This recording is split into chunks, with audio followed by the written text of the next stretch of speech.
नहमदुहु व नुसल्ली अला रसूलिल करीम अम्मा बाद फ़अऊज़ु बिल्लाहि मिनश शैतानिर रजीम बिस्मिल्लाहिर रहमानिर रहीम। अल शिफा क्लिप्स की जानिब से हकीम खिज़र हयात हाज़िर खिदमत है और आप सब भाइयों को खुश आमदीद कहता है। इससे पहले कि हम वीडियो की तरफ चलें, आप सब भाइयों से इल्तमास है कि आप अपने चैनल अल शिफा क्लिप्स को सब्सक्राइब करें ताकि हर नई आने वाली वीडियो आप तक आसानी से पहुंच सके।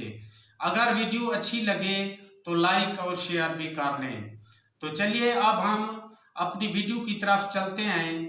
तो आज जो आपको मैं नुस्खा बताना चाहता हूँ वो है बवासीर का।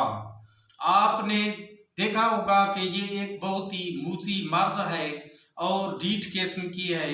अगर ऑपरेशन वगैरह भी करा लें तो दोबारा ये हो जाती है और इसकी तकलीफ भी बहुत होती है।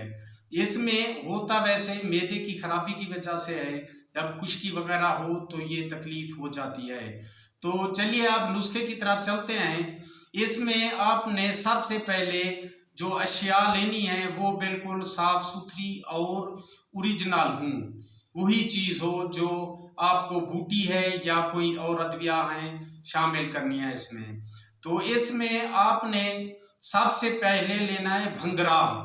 ये एक सिलाब जहाँ पे वगैरह होता है, जहाँ पे कोई पानी वगैरह खड़ा रहता है, उसके किनारे पे ये खुद रव बूटी है और बहुत ही इसके बारीक बारीक पत्ते होते हैं।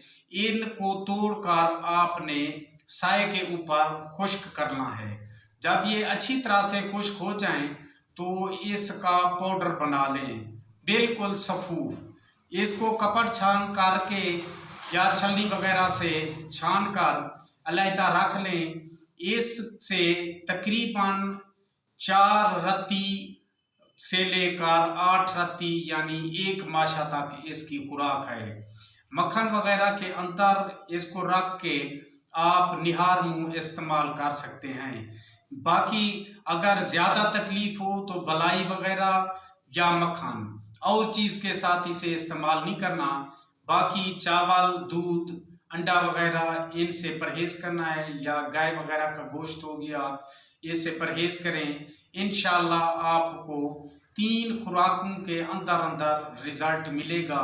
वैसे आप इसे 1 हफ्ता इस्तेमाल कर लें, इंशाल्लाह आपको बेहतरीन रिज़ल्ट मिलेगा। तो अगली वीडियो तक खुदा हाफिज़।